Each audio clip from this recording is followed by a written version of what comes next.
is Friday, April 9, 2021. Happy birthday, Mama. 76 years old. All right, welcome into the Early Edge, powered by SportsLine. Another winning day at the show. 6-3. Our man M Squared went perfect. Twins easily covered the 1.5. That means we have a winner today in our perfect parlay contest, and that winner is at Sunlord08. Your best bet was Jose Berrios. Over 6.5 strikeouts. You hit. Mikey hit. Congratulations. You win a year-long subscription to SportsLine. If you want to play, go to our comments section on our YouTube page. Leave a best bet. It could be anything. If one of our cappers is perfect, then you're eligible to win a year-long subscription to SportsLine. And for all of you SportsLine members, you know how valuable that is. Let's bring in my cappers right now. You know the names. You know the faces. M Squared, good morning, sir. Good morning, Coach. I got the Masters on already. It's going to be a fun day. Have a special surprise today, too, with a little Xfinity racing play in the show. Whoa! I mean, we say that we do every single sport, but my goodness, I can't wait for that. Maestro, good morning, sir. Good morning, Coach. If your mom is watching, we really got to bring it today. Let's go. She is. But it's a wonderful day for her that she is still kicking it with all of us. All right, storylines that could affect the betting lines. Let's jump right into it. The NBA has had so many the last several days. M Squared, what do you got today? Yeah, it's definitely another busy one on Friday. 9 games, starting with the Pacers. Domantas Sabonis, Malcolm Brogdon, both questionable again against Orlando. Only 4.5-point favorites. That tells me at least one of them is going to sit, if not both. Miles Turner has already been ruled out on the Orlando side. Kim Birch is agreeing to a buyout, so he will not be available. And Otto Porter is already ruled out still for them as well. For Memphis, Melton, Winslow, both ruled out. Brandon Clark, questionable. Ja Morant, not on the injury report, so definitely good to go after he played in the last game. For Chicago, Garrett Temple still is the only one on the injury report so far, surprisingly, today. For the Atlanta Hawks, DeAndre Hunter still out. Clint Capella, Danilo Gallinari, both questionable. They were probable heading into the last game and ended up not playing, so that's something to keep an eye on there. For the Pelicans, Lonzo Ball, Brandon Ingram, Kira Lewis, all questionable. Lonzo played in the last game. Kira was available. Ingram did not. I would guess that that's likely how it goes again tonight. Ingram is the most questionable of the three. For the Milwaukee Bucks, Giannis Antetokounmpo is upgraded to questionable. They're favored by 8.5. This is the second night of a back-to-back. I suspect that he will probably play this one after sitting last night, but something to keep an eye on this afternoon as well. For the Denver Nuggets, Jamal Murray, questionable.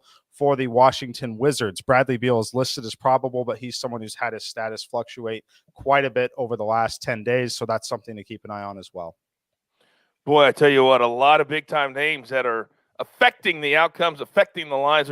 Last night, Dallas beats the Bucks. No Giannis. It matters. And also follow Mikey on social media. He updates things as the day moves along. All right, let's move into our picks for the day. We're going to start with our SportsLine play of the day. We're going to Major League Baseball. The Braves minus 125 over the Phillies. First pitch around 7:20 Eastern tonight. This is from Jeff Hockman, and he says that even though Zach Wheeler beat the Braves last time, which was last week, it's very, very difficult to beat a team twice. Certainly more difficult when both games come within a week's time. We are on the Braves tonight, minus 125. All right, M Squared, you know the drill, son. Give it to me.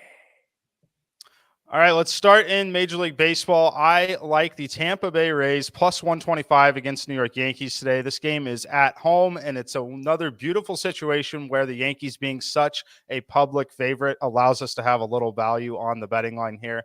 I have the Rays winning 49% of simulations, which gives us an implied actual money line here at plus 104. I think that's probably where this game should close. I think it'll certainly see some movement, maybe down to plus 110.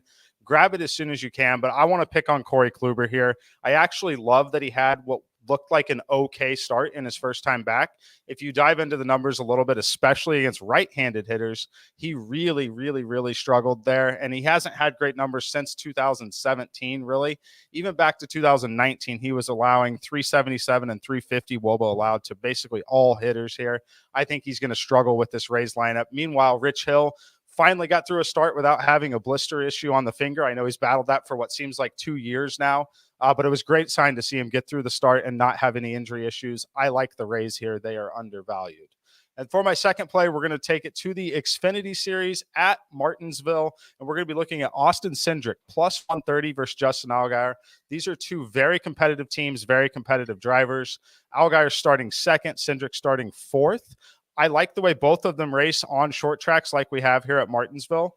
At the last race that they had here, Allgaier had the better finish at second despite not leading a lap. However, Cindric led close to 50 laps in that race. They're both, like I said, very good on short tracks.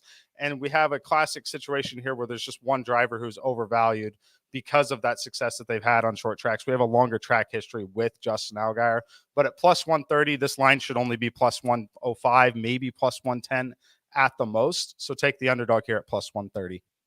I would imagine there's very, very few people in this world, on this planet, that can break down Xfinity racing like you, which is why everybody at home, we don't care what kind of ticket it is. We just care that the ticket goes to the pay window. I love this play.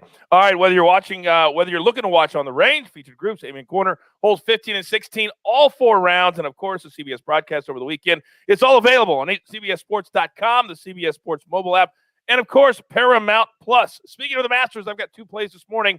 Late tee time. Let's go Abraham Answer minus 110 over Corey Connors. He's going to be emotional today after being assessed that 2-shot penalty after his round was over on Thursday. Corey Connors, I just don't think this course matches up with him, because he's so young in his Masters career. Play number 2, Paul Casey over Webb Simpson. Casey would have had a much better day on Thursday if he would have only played 13 holes. For some reason, he blew up coming home, but that's about as bad as he can play, and he still shot a 73. Love Casey today over Webb. So Answer and Casey. All right, Maestro, the floor is yours. All right, Coach, I'm going to start off with an NBA prop, Russell Westbrook. This guy is a machine, a triple-double machine. His rebound number is moved up to 12.5, but he's still gone over this in 10 of his last 12. He's playing a ton of minutes.